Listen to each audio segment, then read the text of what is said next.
Welcome to Easter Sunrise, brought to you by Wesley Mission. Broadcast on Channel 9, simulcast on radio and streaming online.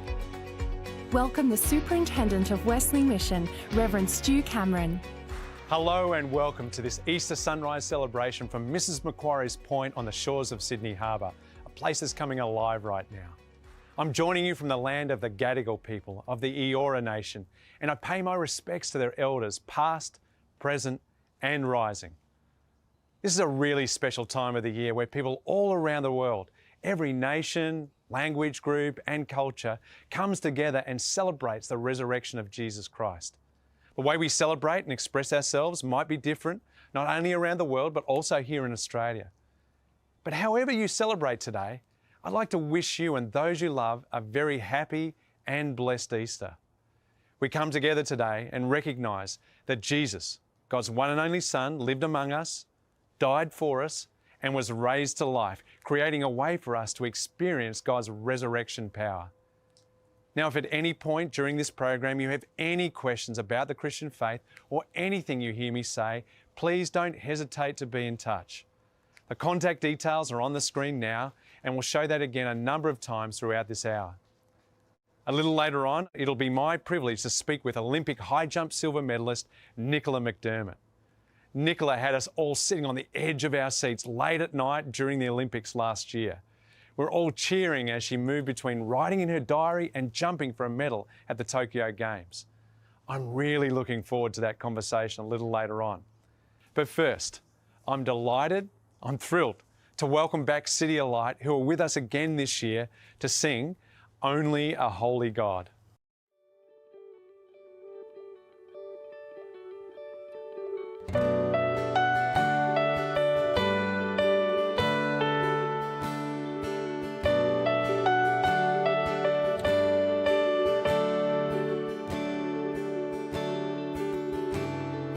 Who else commands all the hosts of heaven? Who else can make every king bow down? Who else can whisper and darkness trembles? Only a holy God. What other beauty demands such praises? What other splendor outshines the sun? What other majesty rules with justice? Only a holy God. Come and behold Him, the one and the only. Cry out, sing holy, forever a holy God. Come and worship the holy God.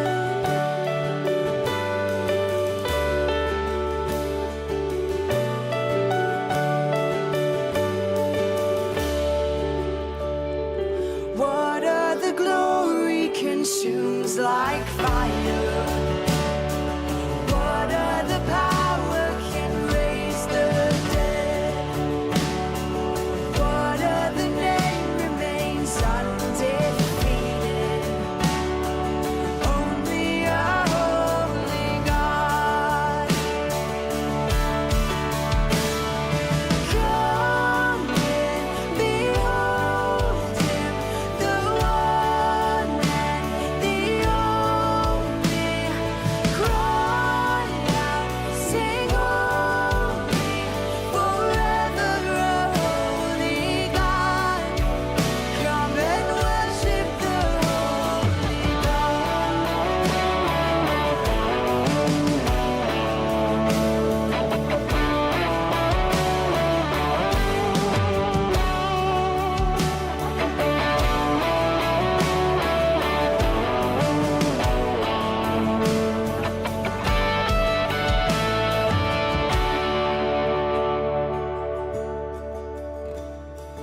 Who else could rescue me from my failings? Who else would offer His only Son? Who else invites me to call Him Father?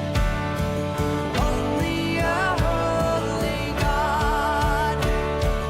Only my holy God. Come and behold Him, the one and the only. Cry out, sing holy, forever a holy God. Come and worship the holy God. Come and worship the holy God.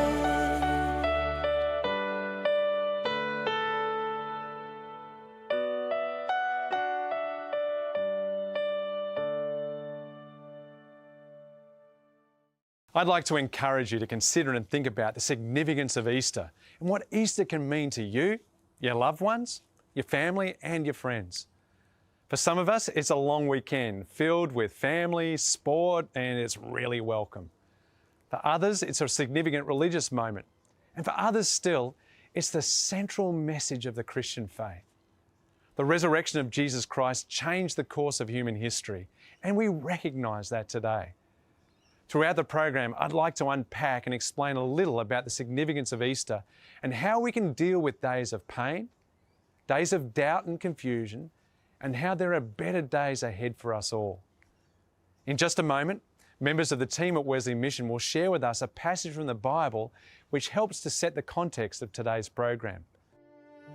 Early on the first day of the week, while it was still dark, Mary Magdalene went to the tomb and saw that the stone had been removed from the entrance. So she came running to Simon Peter and the other disciple, the one that Jesus loved, and said, "They've taken the Lord out of the tomb, and we don't know where they've put him." So Peter and the other disciple started for the tomb. Both were running, but the other disciple outran Peter and reached the tomb first. He bent over and looked in at the strips of linen lying there, but did not go in. Then Simon Peter, who was behind him, arrived and went into the tomb. He saw the stripped linen lying there, as well as the burial clothes that had been around Jesus' head. Then the clothes was folded up by itself, separate from the linen. Finally, the other disciple, who had reached the tomb first, also went inside. He saw and believed. They still did not understand from Scripture that Jesus had to rise from the dead. Then the disciples went back to their homes. But Mary stood outside the tomb crying. And as she wept, she bent over to look into the tomb and saw two angels in white seated where Jesus' body had been, one at the head and the other at the foot. They asked her, "Woman, why are you crying?" "They've taken my Lord away," she said, "and I don't know where they've put him." At this, she turned around and saw Jesus standing there, but she did not realise that it was Jesus. "Woman," he said, "why are you crying? Who is it that you're looking for?" Thinking he was the gardener, she said, "Sir, if you've carried him away, tell me where you've put him and I'll get him." Jesus said to her, "Mary."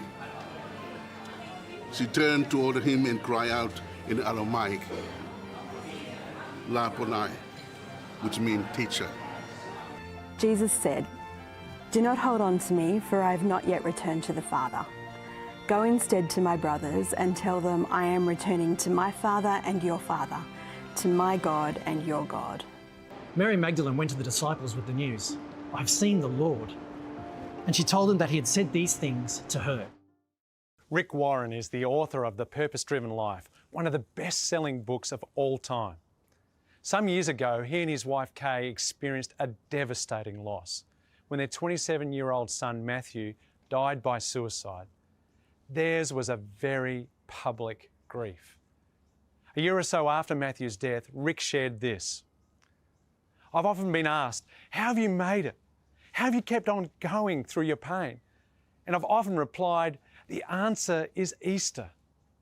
Rick Warren goes on to say this. You see, the death and burial and the resurrection of Jesus happened over 3 days. Friday was the day of suffering and pain and agony. Saturday was the day of doubt and confusion and misery. But Easter, that Sunday was the day of hope and joy and victory. He goes on to say this. Here's the fact of life. You'll face these 3 days over and over and over again in your lifetime.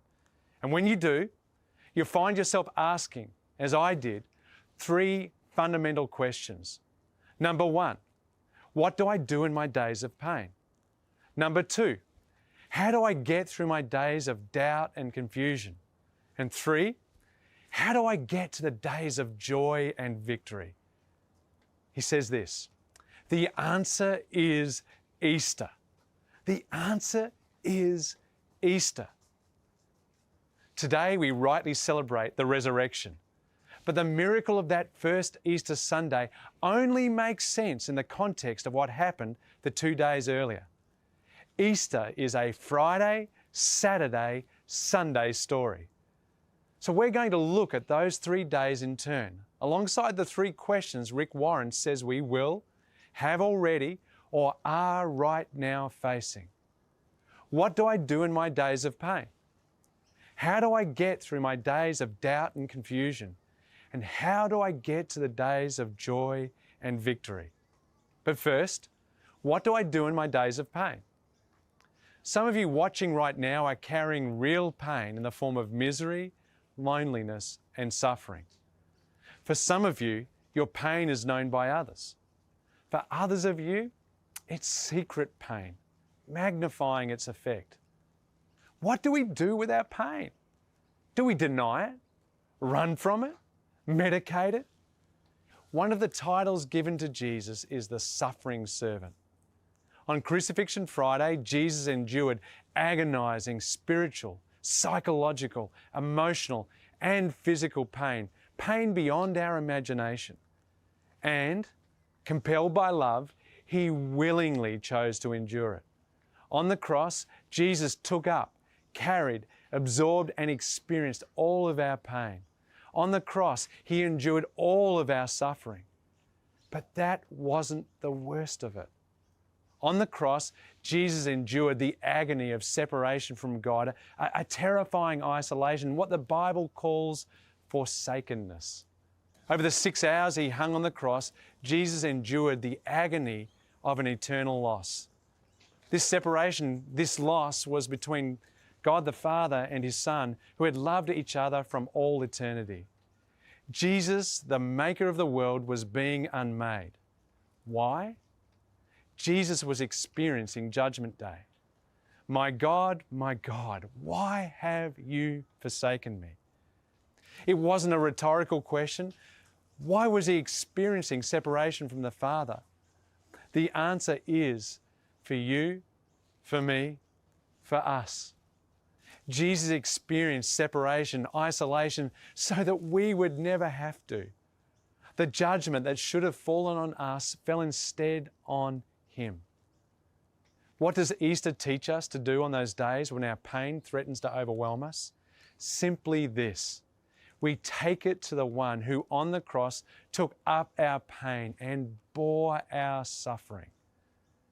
Isaiah, the prophet, said this about Jesus: He was despised and rejected by men, a man of sorrows and acquainted with grief. When in prayer we take our pain to Jesus, we take it not to a God who is distant and dispassionate, but to a man of sorrows, acquainted with grief, who willingly chose to enter into the world's pain and suffering in order to destroy its power over us. The Good Friday story forever answers the question of where is God in our pain. The cross answers that God is with us, always with us, in the midst of it. So what do I do with my pain? In prayer, I take it to the one who on the cross already has borne it. What do I do when I despair at injustice that wreaks havoc and causes suffering across much of our world? In prayer, I cry out to the God who is just, at the same time asking for His strength in working with others for justice.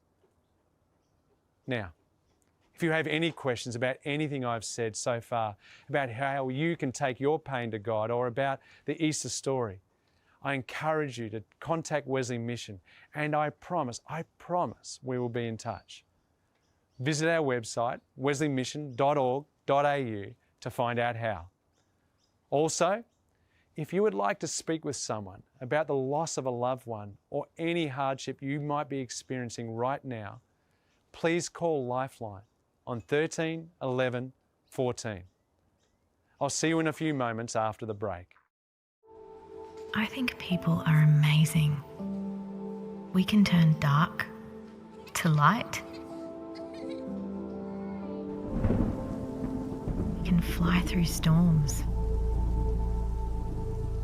We can change worlds, but we can't always do it alone. If you need help, we could work together. Find out more at wesleymission.org.au. We are here for you. This is Easter Sunrise, brought to you by Wesley Mission. Welcome back to this Easter Sunrise celebration. This program is being broadcast on Channel 9 online and on radio across Australia. Wherever you're watching or listening, I'm thrilled to have you with us, and I hope this morning is a blessing to you. I'd like to invite you to pause for a moment now and join the Wesley Mission family in a moment of prayer for our people, for our nation, and indeed for the world. My prayer this Easter is for peace. Peace around the world. Peace across Australia. Peace in the city and suburbs. And peace in our homes. My prayer for this Easter is for the vulnerable people in our community, the marginalised and the people who cannot speak for themselves. My prayer is for the people who stand in their place. That they would be heard. But we will find a way forward. Respectful and united, that shares love, acceptance and hope. My prayer this Easter is for children and families across Australia. My prayer is for the support and social workers. Doctors and nurses. The people on the coalface and front lines. Who dedicate their lives to serve others. And to make the world a better place. My prayer this Easter is for those who have gone before us. Who have cared for and now share these lands. My prayer is for the people in the cities and urban areas. In regional, rural and remote areas. That we will stand together in flood, fire and drought. And fight for what is right. With faith, hope and love. My prayer this Easter is for leaders around the world. The leaders across our country and our local communities. My prayer is for transparency, honesty and integrity. That we choose to see the good in each other. For respectful conversations. Kind actions and pure motivations. My prayer this Easter is for all people, everywhere. To find peace within and draw closer to God. I hope you can offer an amen in agreement with our prayer this morning. I'd like to also encourage you to pray your own prayer as well. For some, that may come naturally, and for others, it may be for the first time. But whatever your circumstances or situation, God is ready to lend an ear and hear your prayers. Let's welcome back now City of Light with another song appropriate to today. Man of sorrows, Lamb of God, by His own betrayed, the sin of man and wrath of God has been on Jesus laid.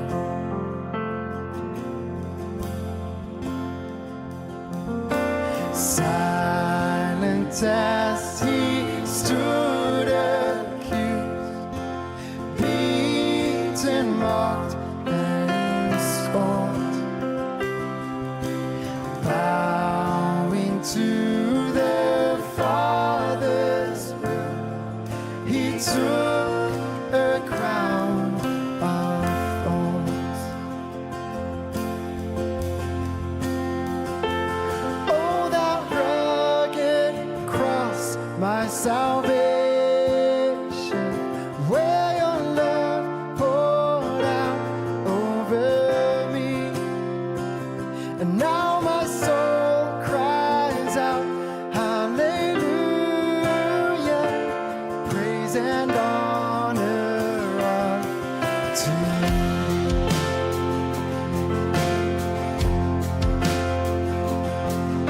Sent of heaven, God's own Son, to purchase and redeem,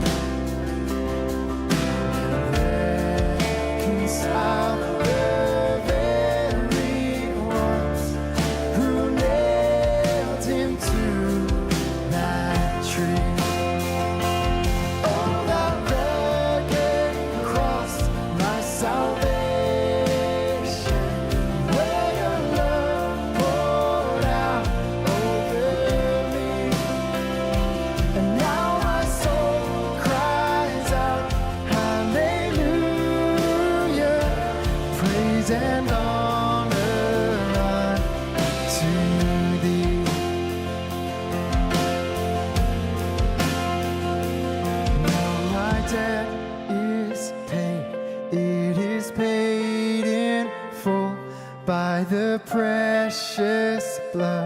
that my Jesus built. Now the curse of sin has no hold on me. Whom the Son sets free, oh, is free indeed. Now my debt is paid, it is paid in full by the precious blood, and my Jesus filled. Now the curse of sin has no hold on me. Whom the Son sets free, oh, is free indeed. Oh, thou rugged cross, my salvation, where your love poured out over me. And now my soul cries out, hallelujah, praise and honor to thee.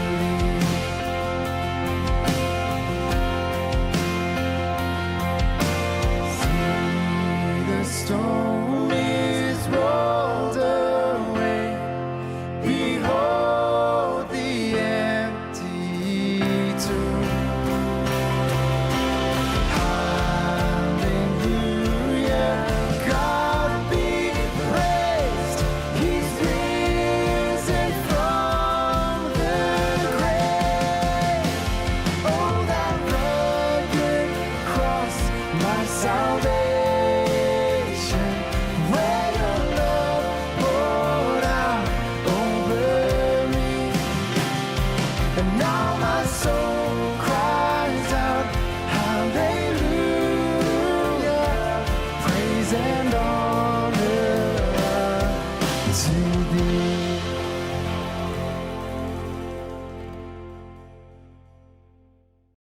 On this Easter Sunday, we're exploring the 3 days of the Easter story: Friday, Saturday, and Sunday, through the 3 questions first posed by Rick Warren. They are these: what do I do in my days of pain? How do I get through my days of doubt and confusion? And how do I get to the days of joy and victory? Let's turn to Saturday and the second question: how do I get through my days of doubt and confusion? We will endure our Fridays, our days of pain and suffering, but we'll also have Saturday seasons, our days of doubt and confusion. That was certainly the case for the 12 men who followed Jesus right up to the point of his arrest and crucifixion. In those terrible, confusing hours, the disciples who'd enjoyed life with Jesus 24/7 for 3 years scattered to the 4 winds. On Saturday, all they had to show was confusion, fear, doubt, and despair. They were passing through the valley of the shadow of death. For some at least, that doubt and confusion lasted well after Sunday, the day Jesus was raised. Famously, Thomas, one of the 12, heard the reports about Jesus' resurrection, but was skeptical, doubtful, confused. Sunday had come and gone, but Thomas was still living under the grey cloud of doubt and confusion of Saturday. Jesus was alive. It sounded too good to be true. And you know the saying, if it sounds too good to be true, it usually is. But then Jesus appeared again to the disciples, this time including Thomas. Still Thomas doubted. But Jesus didn't dismiss Thomas's doubts. He embraced them. Put your finger here. See my hands. Reach out your hand and put it into my side. Stop doubting and believe, Jesus said. Jesus invited Thomas to explore and test his doubts. Thomas, you don't know if I'm real or a figment of your imagination. You don't know if it's me standing before you or if you're experiencing some cruel collective hallucination. You don't know if you and the others are so desperate for me to be alive, you've conjured me up in your imagination. Well then, Jesus said, touch, see, explore, reach out. Now, we don't know if Thomas literally took up Jesus' invitation. John doesn't tell us. The invitation may have been enough for Thomas. What we do know is this: Thomas said to him, "My Lord and my God." Before accepting Jesus' invitation, Thomas endured an ache, a yearning for the Jesus story not to be over, to be true, that there were reasons to believe rather than disbelieve. The ache and yearning Thomas experienced, we all experience in some way. There is an ache and a yearning in us for a story like Easter to be true, for a loving God to really exist.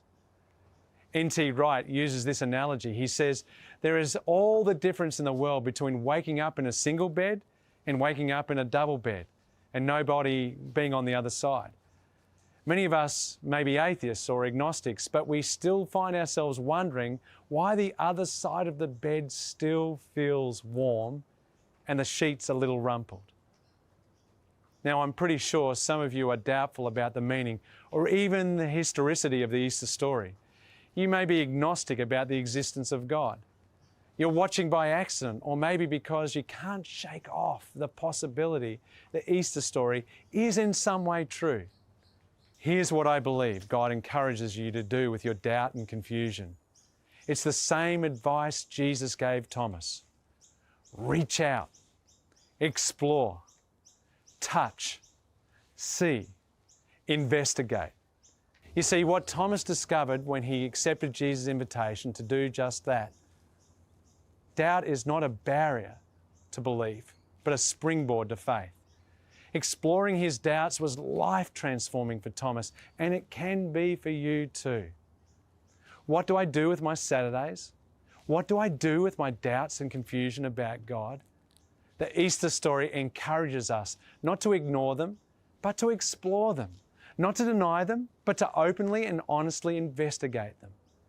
Reach out, explore, touch, see, investigate.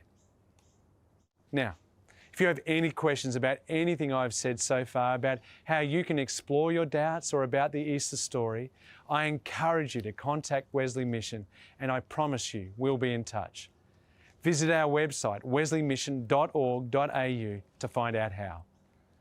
Right across Australia today, churches will be meeting to celebrate Easter. Why not visit one? I promise, the roof won't collapse on you if you do. Also, if you'd like to speak with someone about the loss of a loved one or any hardship you might be experiencing, please call Lifeline on 13 11 14. I'll see you in a few moments after the break. I think people are amazing. We can turn dark to light. We can fly through storms. We can change worlds, but we can't always do it alone. If you need help, we could work together. Find out more at wesleymission.org.au. We are here for you. This is Easter Sunrise, brought to you by Wesley Mission. Welcome back to this Easter sunrise celebration from Mrs. Macquarie's chair on Gadigal land on the shores of Sydney Harbour. I'm thrilled to introduce our guest today. Last year at the Tokyo Olympic Games, high jump athlete Nicola McDermott had us all sitting on the edge of our seats, cheering her along as she jumped more than 2 metres. She posted her personal best and set an Australian women's high jumping record for the 3rd time as she went on to win an Olympic silver medal. It was a wonderful moment, not only for Nicola, but for Australia as well. I caught up with Nicola in her home between training sessions. Nicola, so good to be with you today. Oh, thank you so much for having me. Where did it all begin?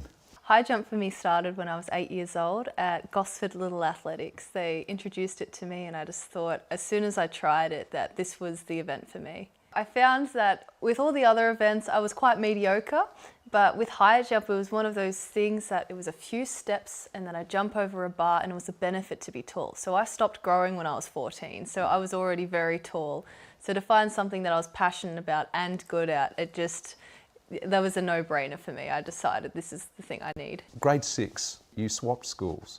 Talk to us about why that was and what impact that had on you. My brother had just gone to high school in Greenpoint Christian College and it was a K-12 school. So in year 6 they said, we're going to start you early because you're going to be there in high school anyway. And I was thinking, oh no, that's a terrible idea because I'm going to be the only one. The only new kid. The only new kid. And I was already 6 foot going into year 6. So I was like a giant walking in. I thought, oh no, they're going to just bully me and I'm going to have to just cop it and then earn their respect through my success or through being smart or something and get through it. So I'd already pulled up like all of these walls and almost getting ready to experience not being accepted. And when I walked in, I was completely accepted for who I was. I walked into not only the teachers, but the students around me just having this love.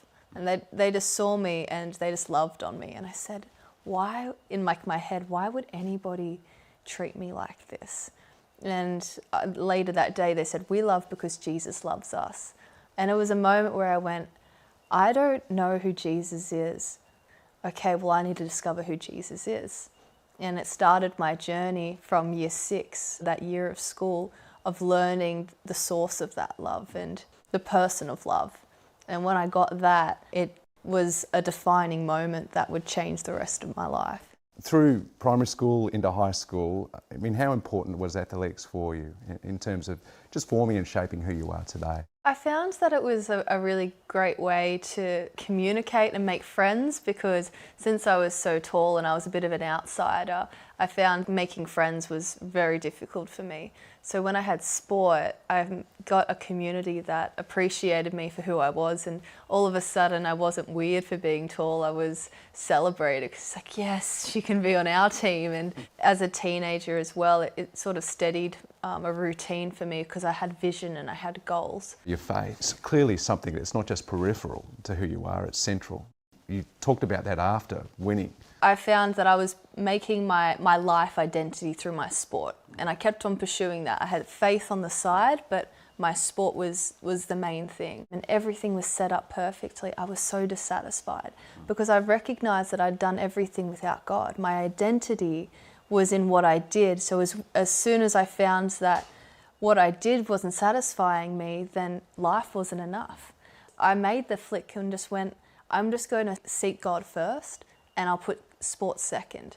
And as soon as I put my faith in the center of my entire life, like what I do, what I believe, why I wake up in the morning, then everything, just this joy came into my life. Everything had meaning. God called me back to sport, but I did it His way. The way that I did university or cleaned cups, the cafe, like everything that I did, the relationships that I had, all of a sudden I had this divine meaning and purpose to it because I could see God's perspective of it. I wanted that to be the fabric that holds me together and that they can see Jesus through me. Your identity now, if I was to ask you, so who is Nicola McDermott? What would you say is your identity? A child of God. It's an enormous amount of dedication to be a world-class athlete. What's involved? What sort of commitment level you require? It goes beyond just training and it goes beyond just the mental training. I found that in reaching and making the Olympic Games and making the Olympic podium was almost the amount of effort was the exact same. Like I trained 6 days a week. My team just seems to be getting bigger and bigger, even leading up to the Olympics. I had almost a small army of supporters and a community behind me to keep on encouraging me. But personally, it was really the message that you have inside of you. Why are you doing it? Because when you have a strong why, regardless of what's ahead of you, you know that there's such a divine reason for why you're there. What is your why? I use it as a platform in order to reach people. Mm-hmm. And it brings me so much joy. I love jumping. Like I love that it costs me everything to be able to jump as high as that I do, but I see it as worship because what I've been given from God is a gift. Talk to us about the people who are around you that really carry you and support you in getting to where you've got to today. My coach actually picked me up when I was 10 years of age. He saw me and said, I see so much potential in you. I really think that you can jump 2 meters. And to have someone say at that... 10 years of age? Yeah. He said, in 10 years' time, if you stay with me, I reckon we're going to be able to reach those heights. It took him 14, but I won't hold him. I won't hold him to that. No, but I found that when I was encouraged and I had that belief spoken over me as a teenager, made sharing that Olympic moment just so special. My federation with Athletics Australia, we started getting more support in the last couple of years. My strength and conditioning coach, Nikolai, she went to New Zealand and we were doing programs remotely. My physio, Brett, he picked me up after the Commonwealth Games in 2018 and said, I'm going to give you free physio every week now because I believe in you. He saw the potential. And then we started forming these beautiful connections, and I got my dietitian from the Institute, then my sports psychologist, Mike, who, he was the one that sort of helped formulate the journal that got all the popularity. The journaling. Talk to us about that. Before a competition, you don't really do a lot, and you need to do that. You almost need to be bored in order to be ready to compete, because you want something exciting. You're like, well, I may as well win a competition. That'll be exciting, right? And so I started watercolouring and drawing and things, not only like with my high jump techniques and things, but also things that inspired or encouraged me, or particular like sentences and words and things that would bring fire into my heart and go, yeah, like this really helps me. For example, Tokyo, 2 hours and 45 minutes was that competition, and you're in the zone the entire time.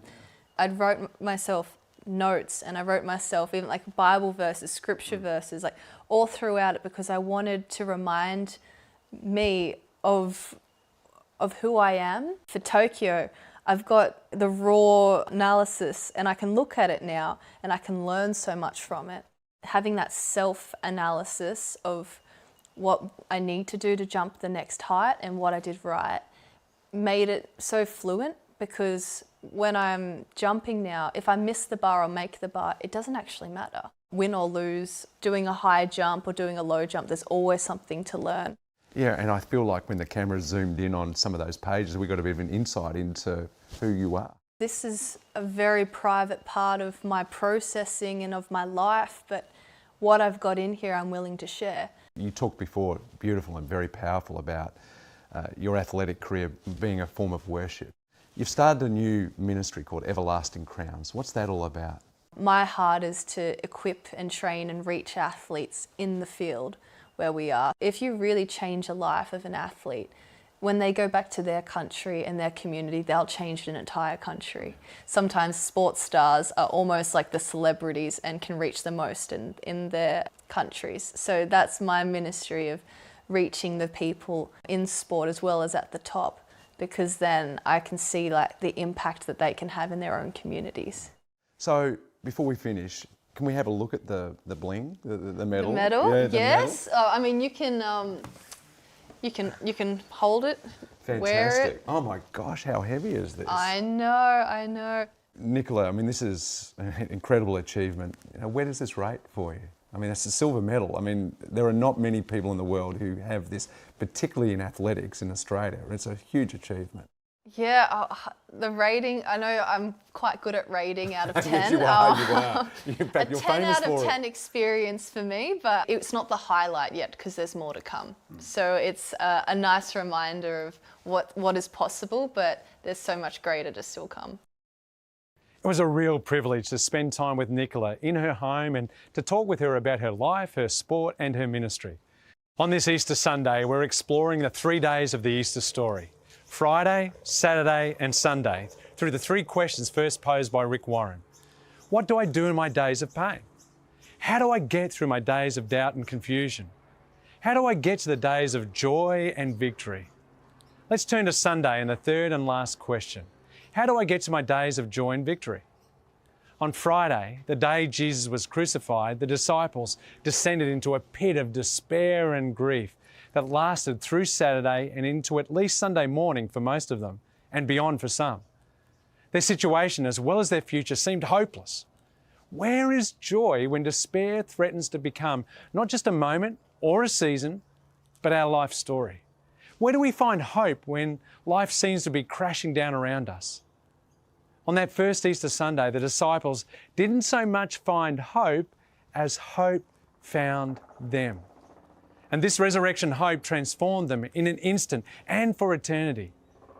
As we heard earlier, the resurrection accounts tell us that while it was still dark, very early in the morning, before the sun had even risen, some women went to the tomb. Mary discovers the stone had been rolled away, and inside the tomb, Jesus' burial shroud had been neatly folded up in a similar way to a bed being made after a long sleep. Afterwards, Jesus appeared to his friends and disciples, women and men. In fact, over the next 40 days, he appeared to hundreds of them, 500 together on one occasion. These resurrection encounters were utterly transformative. Defeat became victory. Sorrow had become joy. Despair was now hope. All because, through Jesus, death had become life. And this hope was neither temporary nor was it fleeting. It was lifelong and is eternal. If Jesus' resurrection happened, and it did, that means our resurrection is going to happen. Where do I find joy? Where do I find victory and hope? I find it in the Sunday story, that strange, wonderful, true story of resurrection. I find joy, victory, and hope, not just in the story of Jesus' resurrection, but in the promise of mine, the promise I have received as I place my faith and my trust in Jesus and his victory. Someone much wiser than me puts it this way: resurrection means that the worst thing is never the last thing. A youth pastor and writer, Mike Yaconelli, tells us the story of a young couple who for 5 years had been trying to fall pregnant without success. With strong faith, nevertheless, hard questions haunted them. God was seemingly unresponsive to their prayers. Then the miracle happened. They became pregnant, even better with twins. The questions were gone in an instant. God was good and so was their world. Then the unraveling began. During a routine checkup, their doctor discovered serious problems. One of their babies had tragically died in the womb, and the other had little chance of survival. The questions returned with a vengeance. Why? Where was God? What kind of God would do this? The bottom fell out of their world as anger, grief, and exhaustion took their toll. Their faith was hanging by a thread. Friends noticed how the husband especially seemed to be exhausted. And so Mike accompanied him on a week of silent retreat. One of the spiritual exercises was to walk in the retreat ground and find God in nature. It made the grief-stricken husband furious. Why bother? God was as good as dead to him. He wasn't going to waste an hour looking for a God he barely believed existed and was a tyrant if he did. And so he decided he would sabotage the experience by walking on the concrete path and stare only at the ground, deliberately averting his gaze from the trees and the gardens and the ponds, the beauty all around him. The man explained later to Mike what happened. He says this: I was about halfway up the walkway, walking very slowly, lost in my anger and resentment to God, when the tears began. I was not conscious of my tears until my mind caught up with my heart. There were cracks in the concrete. The entire pathway was covered in cracks. I realized my tears were not because of the cracks, they were caused by what was in the cracks. In every crack, a flower. Somehow in the midst of the grey, lifeless concrete, life made its way through. Suddenly, he said, I was conscious of God. He was alive. He surprised me with his flowers. He found a way to show me hope in the midst of despair. His love and care had found me. Flowers in the cracks of this world are signs of a greater world to come, a world where death, sorrow, pain and grief will be swallowed up in victory. While Good Friday and the crucifixion tells us that Jesus carried our pain, Easter Sunday and the resurrection declares he will transform it. What do I do in my days of pain and sorrow?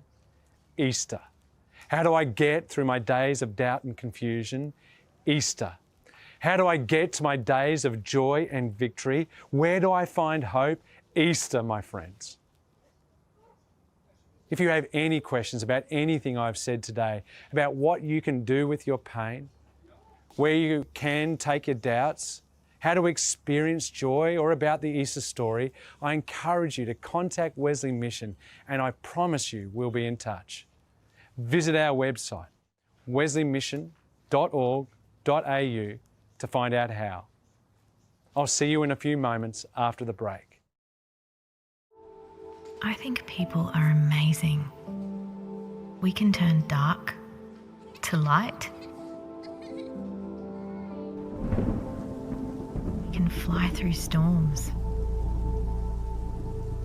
We can change worlds, but we can't always do it alone. If you need help, we could work together. Find out more at wesleymission.org.au. We are here for you. This is Easter Sunrise, brought to you by Wesley Mission. Thanks for joining us this morning as we've started our Easter Day here on the shores of Sydney Harbour, celebrating the resurrection of Jesus Christ. Whatever Easter means to you and your loved ones, I hope you found a fresh and perhaps deeper appreciation of the importance of Easter and of God's love for everyone, always. In a moment, City of Light will sing the world premiere of their new song called This Is the Day. But first, we'll hear from our national leaders who have accepted our invitation to share an Easter greeting with you. On behalf of the Australian Labor Party, I wish the many Christians across Australia a happy and a holy Easter. As we mark the death and resurrection of Jesus Christ, we can take comfort in the feeling of hope inspired by the words of the gospel. He is risen. That feeling of hope inspires us all as we begin to emerge from the pandemic and look towards a better future. This Easter, we will keep in our prayers the Australians who have been so devastated by the recent floods. I send my very best wishes to the many people celebrating this weekend and hope that you can finally gather safely with your family and in your churches. A happy Easter to you and your family. Happy Easter, everyone. Today we celebrate the heart of our faith, the empty tomb, the resurrection of Jesus, the moment that transcends human history and that strengthens us all when all seems to be lost in our own worlds. This year, as we gather on Easter morning, we feel a mix of emotions. Joy, for Christ is risen.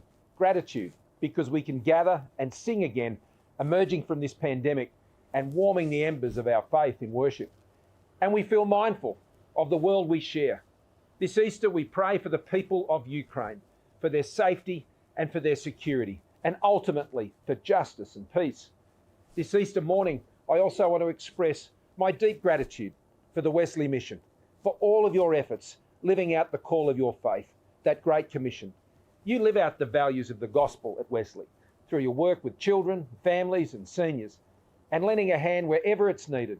I'm so grateful for you being the hands and feet of Christ. On this Easter morning, I wish all Australians a happy Easter.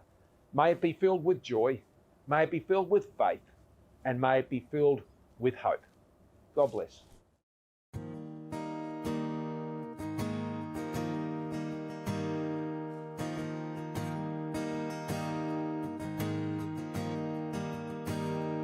This is the day that the Lord has made.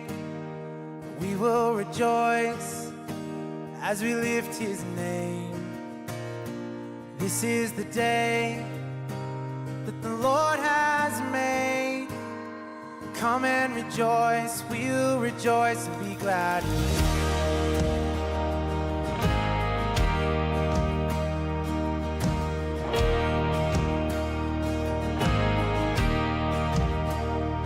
Whether the sun will shine, whether the skies will rain, I know that you are good, and this is the day you made.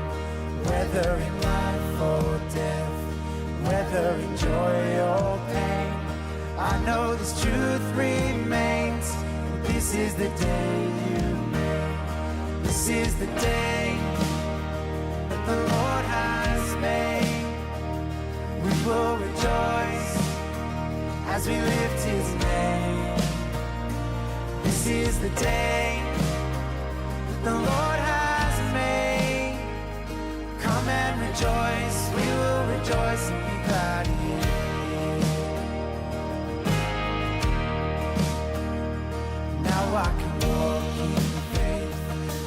will protect my ways.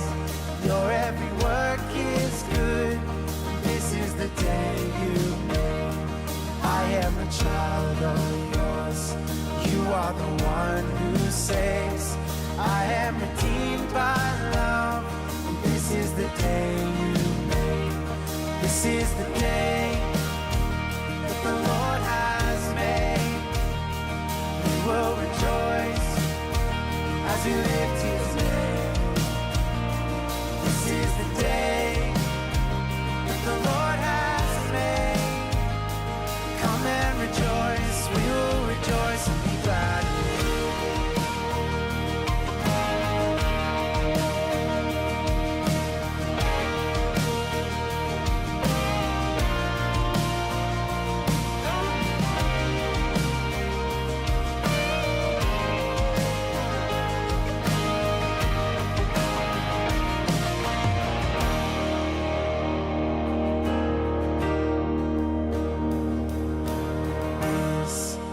Day, come and sing your praise, for the Lord now reigns on the throne of grace. Soon is the day he will bring us home, and we have this hope, for we are his own. This is the day, come and sing your praise, for the Lord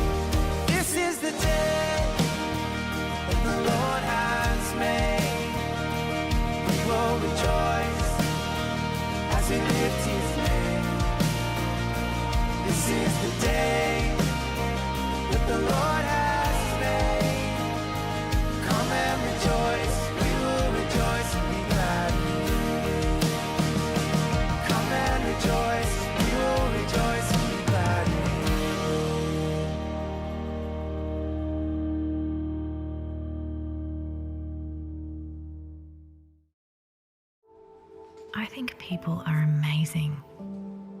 We can turn dark to light. We can fly through storms. We can change worlds, but we can't always do it alone. If you need help, we could work together. Find out more at wesleymission.org.au. We are here for you. Thank you so much for being a part of the program today. It's my privilege to be able to share with you in this Easter celebration. Easter comes but once a year, and if at no other time, I'd like to encourage you to visit a local church today, or at least some point this week. They'll all be sharing the same Easter message. The Easter story tells us that new life, a fresh start, is available to us all, that there is an eternal hope for humanity. Thank you to Channel 9 and all our radio partners. Thanks to Olympic silver medalist Nicola McDermott, to our leaders from around the nation who shared an Easter greeting, to the team at City of Light for all the music this morning, and of course, to you for joining us. If you'd like to relive this Easter sunrise celebration, head over to the Wesley Mission website and follow the links. Thank you once again. Happy Easter and God bless.